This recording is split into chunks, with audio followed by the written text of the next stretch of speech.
우리 친구들, 우리 어린이들, 그리고 우리 학생들, 앞으로 100세 시대를 살아가면서 여러분들은 최소 110세에서 120세까지는 살 텐데, 앞으로 무슨 힘으로 인생을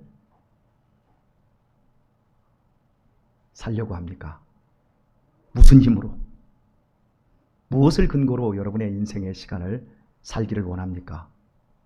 아니, 지금 나는 무슨 힘으로 버겁기만 한 학업의 현장에서 무슨 힘을 가지고 이 어려움을 버티고 있습니까? 중학생은 고등학교에 들어가면 안 힘들 것 같아요? 훨씬 더 힘들어질 거예요. 그러면 고등학생은 대입에 성공하면 안 힘들어질까요? 훨씬 힘들어져요. 그리고요, 나이가 먹을수록 더 막막해져요.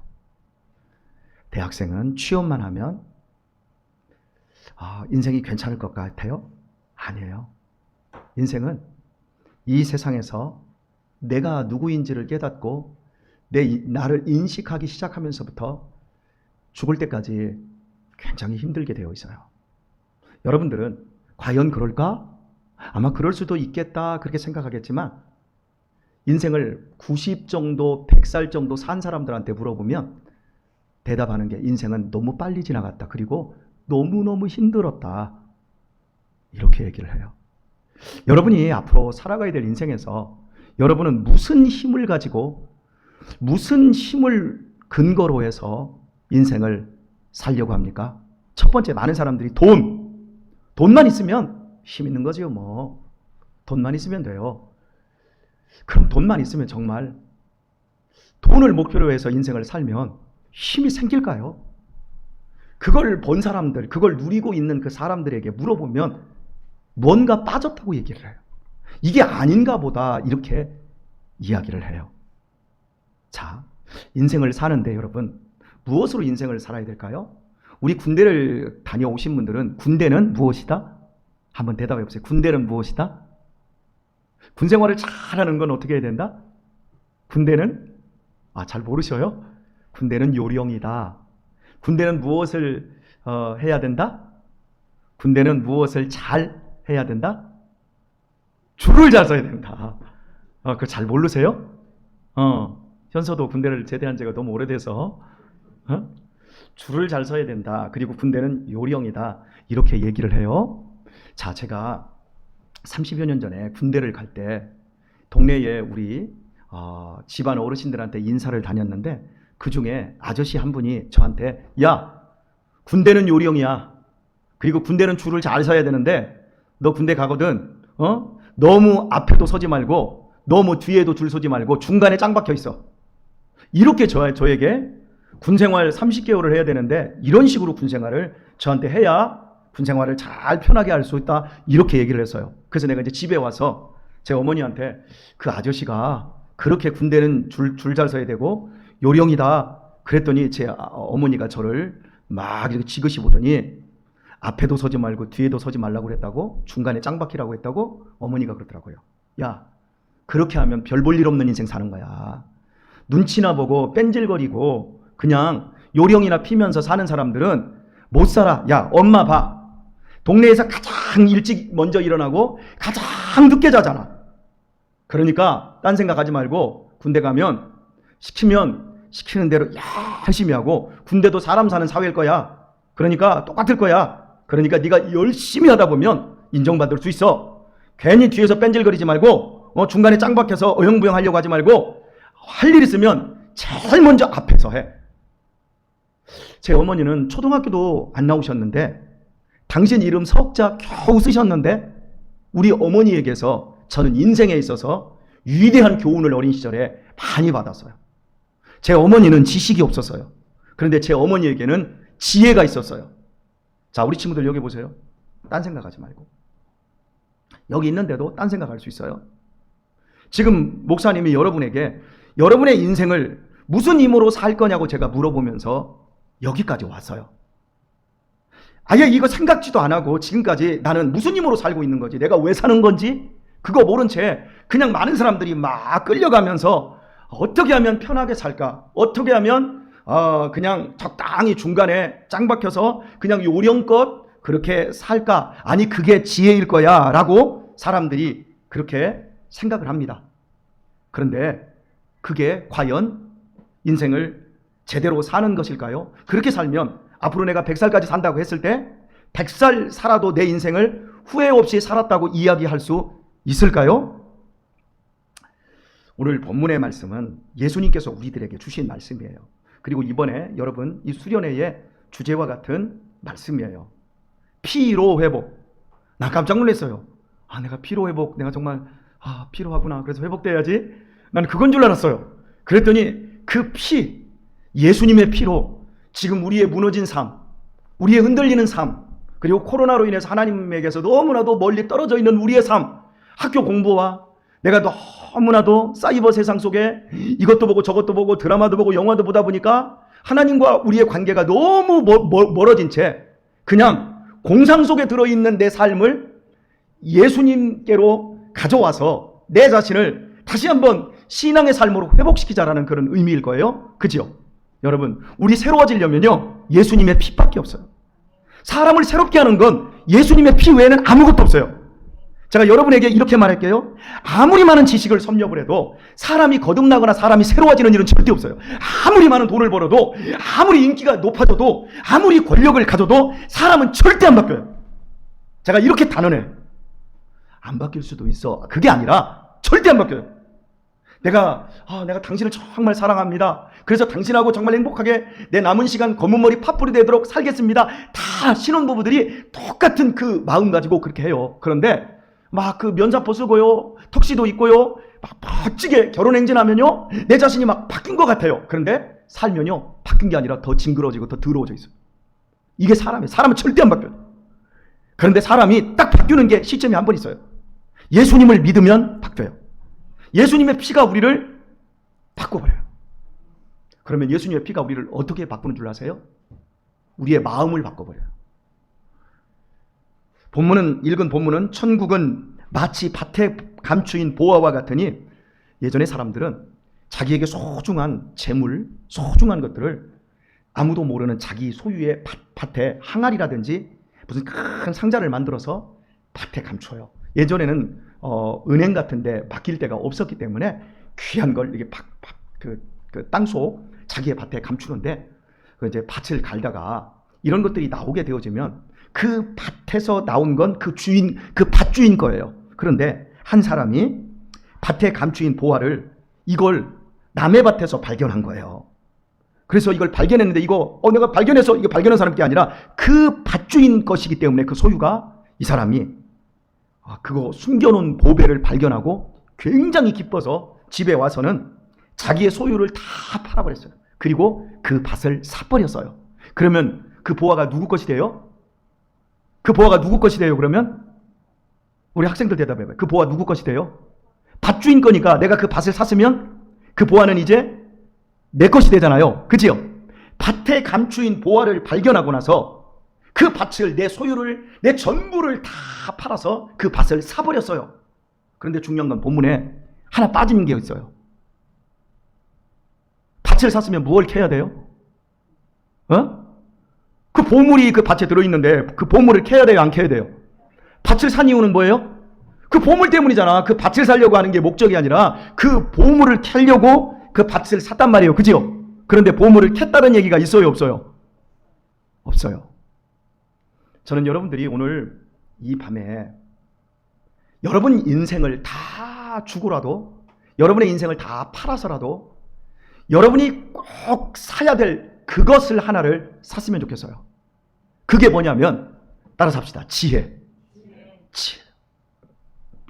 여호와를 경외하는 것이 지식의 근본이오늘 미련한 자는 지혜와 훈계를 멸시하느니라. 자, 잠언 1장을 열면 다윗의 아들 솔로몬의 잠언이라 그러면서 이 잠언이 사람을 지혜롭게 하며 현명하게 하며 학식 있게 하며 지식을 더하며 여러 가지 얘기를 해요. 그런데 잠언 전체 31장까지의 주제가 뭐냐면 지혜를 가지라고 해요.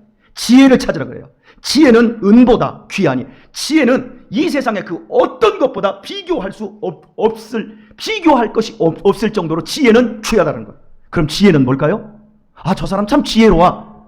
아, 저 사람 참 지식이 많아. 이렇게 얘기하거든요. 이 지혜는요, 우리 안에서 나가는 게 지혜고, 지식은 내 안으로 끌어들이는 게 지식이에요. 그러면 지식이 중요해요? 지혜가 중요해요? 대답 안 하기로. 네. 지혜가 중요할까요? 지식이 중요할까요? 다 중요해요. 하나만 생각하지 마세요. 지혜, 내 속에 나가는 것도 중요하지만 들어오는 것도 있어야 중요한 거예요. 그런데요, 지혜와 지식을 딱 가져다 놓고 비교했을 때 지혜는 이게 쉽게 얻어지는 게 아니에요. 지혜는 그냥 내가 딱 태어나서 나 지혜로워. 책 한 두세 권 읽으면 지혜가 생기는 것도 아니에요. 책을 한 권 읽으면 한 권 분량의 지식이 내 속에 생겨요. 두 권 읽으면 두 권 분량의 지식이 생겨요. 10권 읽으면 10권 읽은 분량의 지식이 생겨요. 고등학교 3학년 친구는 고등학교 3학년 분량만큼 배운 만큼 지식이 들어가 있어요. 그리고 초등학교 1학년짜리는 초등학교 1학년짜리의 지식이 들어있어요. 그런데 그 지식이 우리를 변화시킬까요? 못 변화시켜요. 그 지식이 우리를 새롭게 해요? 못해요. 그 지식이 우리를 건강하게 해요? 못해요. 그런데 제가 못한다고만 했어요. 그런데 그 지식이 지혜를 만나면 그 인생이 끝내줘요. 지식은 있는데 지혜가 없어. 그 인생은 멍청해요. 많이 배웠어요. 그래서 굉장히 좋은 자리에 있어요. 그런데 하는 짓마다 죽을 짓만 해요. 우리 텔레비전에서 많이 보잖아요. 좋은 대학 나와서 그 어려운 고시들 합격하고 정말 피 터지게 그 1000명, 10,000명 중에 한 명 될까 말까 한 자리에서 그 훌륭한 자리에 있는 사람들이 뭐 딴짓해가지고 그까지 조금 돈 받아먹고 해가지고 감옥 가는 거 보지요. 지식은 많은데 지혜가 없어. 자, 보세요. 힘은 있는데 지혜가 없어. 그러면 그건 사람을 굉장히 위험하게 만들어요. 보세요. 명예는 있는데 지혜가 없어. 그러면 그 인생 보나마나요. 그러니까 지식이 어리석음과 함께 있다. 돈이 어리석음과 함께 있다. 돈은 많은데 어리석은 사람을 뭐라고 하죠? 졸부라고 하잖아요. 그렇죠? 그런 것처럼 우리가 추구해야 될 것이 가만히 한번 생각해 보세요. 얼굴은 굉장히 예뻐. 그리고 너무너무 미남이야. 너무너무 잘생겼어. 그런데 지혜가 없어. 그 사람 따라가면 큰일 나는 거예요. 그냥 인생을 살아가면서 제일 중요한 게 뭐냐? 아마 그걸 것 같아. 그걸 제가 목사님이 지금 얘기하고 있는 게 아니라 목사님은 인생을 여러분보다 2배, 3배는 넘게 살았어요. 살아와 봤고, 그리고 이제 인생에 이제 인생이 기울어지고 있어요. 그래서 나를 더 잘 돌아보게 되었어요. 제가 여러분에게 확신 있게 얘기합니다. 인생에 있어서 최고의 보물은 지혜다. 그래서 청년들에게 지혜를 구하라. 온 세상의 그 모든 것을 내 인생에서 가장 중요한 걸 다 팔아서라도 내가 한 가지만 잡을 수 있다면 지혜를 붙잡아라. 그걸 잠언이 이야기하고 있는데, 오늘 제가 마태복음 13장에 있는 예수님의 말씀에서 이 지혜를 갖는 사람만 인생을 천국을 살 수가 있어요. 그 외에는 돈이 있어도 인생을 행복하기를 못 살아요. 여러분 한번 주변에서 한번 보세요. 돈이 많은데 행복한 사람이 있는지 보세요. 잘 사는 것과 못 사는 것. 돈 없으면 사람들이 그래요. 저 사람 못 산다? 그리고 돈 많은 사람을 보면 저 사람 잘 산다 이래요? 아니에요. 그거 틀렸어요, 여러분. 개념 자체를 바꿔야 돼요. 잘 사는 건 인간이 지혜로워서 인간이 뭔 줄을 알고 바르게 살고 바르게 행동할 때 그 사람이 잘 사는 거예요. 돈이 있든 없든 상관없어요. 돈이 없는데도 행복하게 잘 사는 사람들이 있고요. 돈이 너무너무 많은데도 불행하게 사는 사람들도 있어요. 그러니까 잘 사는 것과 못 사는 것의 차이를 여러분 분명히 알아야 돼요. 여러분 보세요. 잘 살고 싶어요? 부자로 살고 싶어요? 부자이면서 잘 살면 더 좋지.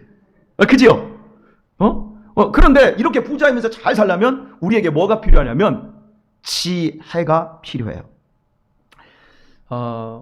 한강의 기적이라는 말 들어보셨어요?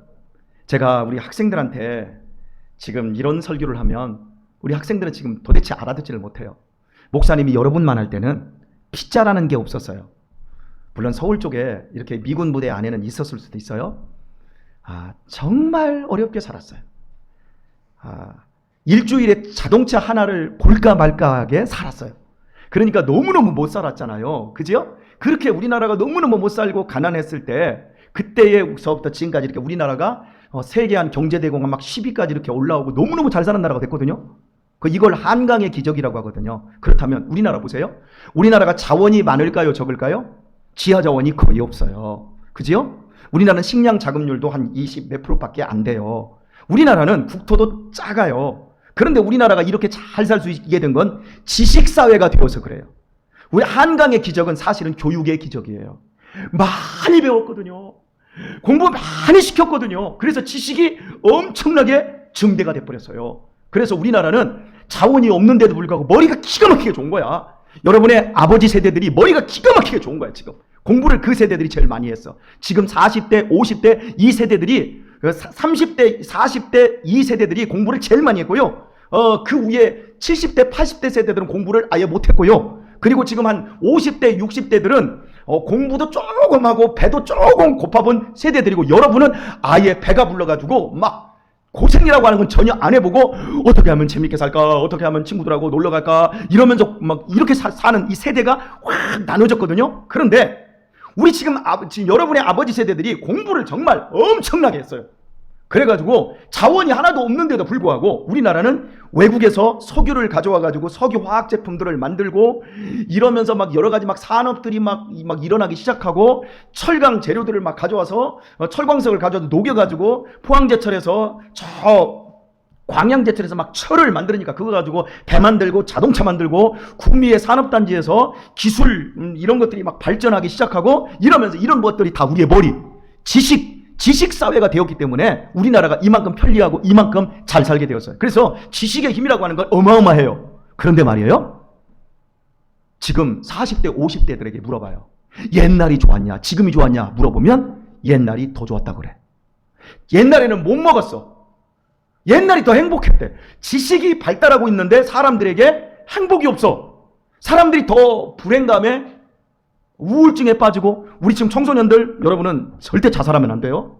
알았어요? 절대 자살하면 안 되는데, 하려나 본데 이럴 때 아멘을 좀 해줘야 되는데, 자, 우리 친구들 절대 자살하면 안 돼요. 알았어요? 그렇게 살면 안 돼. 나한테 지혜가 있으면 되는데 지혜가 없는 사람이 자살을 하는 거예요. 인생은 누구에게나 다 어려워요. 자, 그런데 여러분 생각해 볼까요?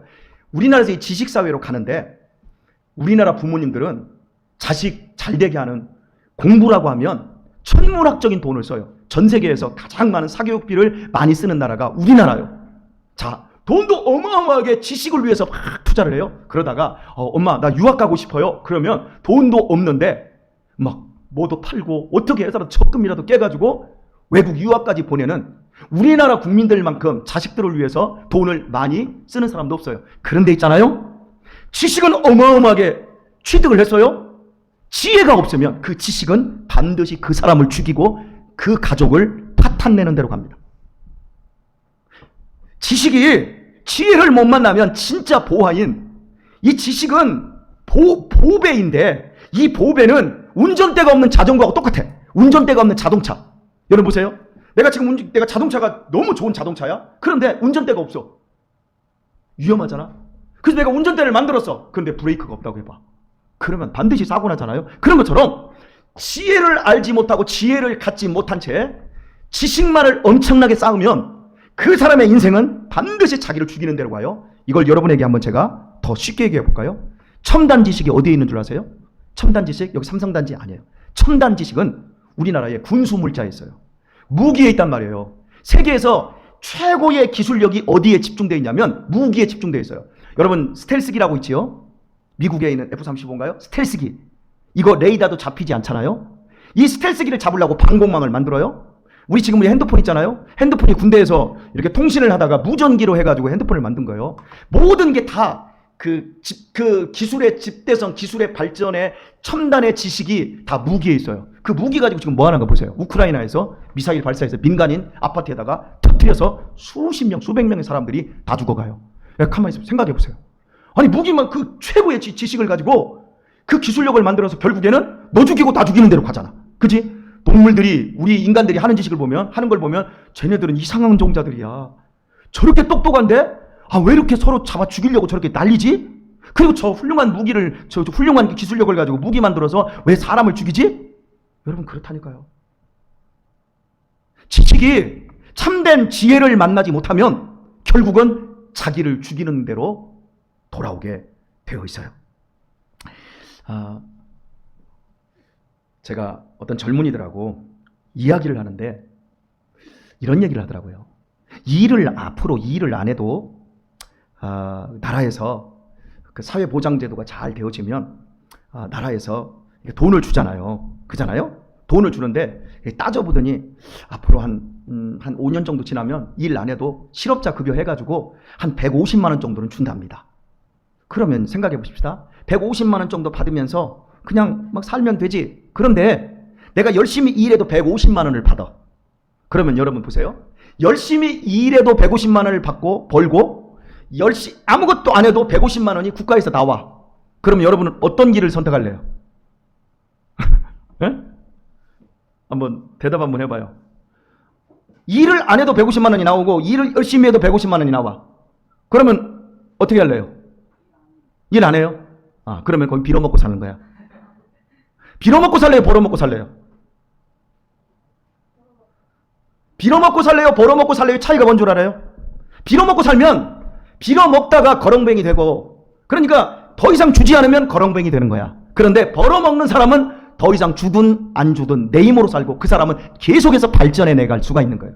그러니까 나라가 지혜로운 나라로 가고 있는지 미련한 나라, 어리석은 나라로 가고 있는지 우리 자신들을 한번 살펴보세요. 오늘 젊은이들도 오늘 지금 우리 사회가 어디로 가고 있나? 지혜를 무시하는 사회로 지금 전락하고 있어요. 내가 오늘 설교를 좀 길게 했으면 좋겠는데 여러분의 표정이 길게 해서는 안 될 표정인 것 같아서 말씀을 맺도록 하십시다. 우리 친구들, 하나님의 말씀 안에서 지혜를 찾으시길 바랍니다. 여호와를 경외하는 것이 지식의 근본이에요. 여호와를 경외하는 것. 그러니까 여러분이 지식을 공부를 하면 할수록 어떤 좋은 대학을 가는지, 내가 어떤 좋은 근사한 직장에 들어가는지 그것이 근본이 아니라 여호와를 경외하는 것. 경외라고 하는 건 하나님을 높이면서 무서워하는 거예요. 여러분, 무서워하는 게 좋은 거예요, 나쁜 거예요? 무서워하는 게 좋은 거예요, 나쁜 거예요? 왜 대답들을 안 해요? 무서워하는 게 좋은 거예요, 나쁜 거예요? 좋은 거예요? 막 싸우는 게 좋은 거예요, 나쁜 거예요? 군인이 전쟁 나면 막 싸워야지. 이순신 장군이 잘 싸웠으니까 영웅이 됐잖아요. 그죠? 그러니까 상황에 따라서 사람이 달라질 수 있어요. 그런데 보세요. 지식의 근본, 지식이 지혜를 만나는 일은 하나님을 경외하는 건데 이런 거예요. 내가 높은 데 올라갔어. 높은 데 벼랑 같은 데 올라갔어요. 그런데 그 높은 데 올라갔는데 거기에서 무섭지 않으면 어떤 일이 벌어질까? 경거망동하다가 그 벼랑에서 떨어질 확률이 많아지겠지요. 그지요? 그러니까 두려워하는 건 자기 자신을 절제하고 자기 자신을 잘 돌아볼 수 있게끔 만들어줘요. 그래서 우리가 하나님을 경외하는 것이 지식의 근본으로 지혜를 만날 수 있는 일인데 우리 친구들이 꼭 해야 될 게 뭐냐면 이 하나님의 말씀을 여러분이 읽고 먹어야 돼요. 하루에 한 장씩이라도 읽고 먹어야 되고 이 말씀을 여러분의 뇌리와 여러분의 가슴 속에 담아야 돼요. 그리고 이걸 하루라도 안 먹으면 두려움을 가져야 돼요. 세상에서 제일 무서운 건 하나님을 떠나는 거예요. 하나님을 떠나면 그 인생은 아무리 성공하고 아무리 큰 힘을 갖고 아무리 권력의 중심에 있고 인기가 있고 건강하고 예뻐도 불행하게 삽니다.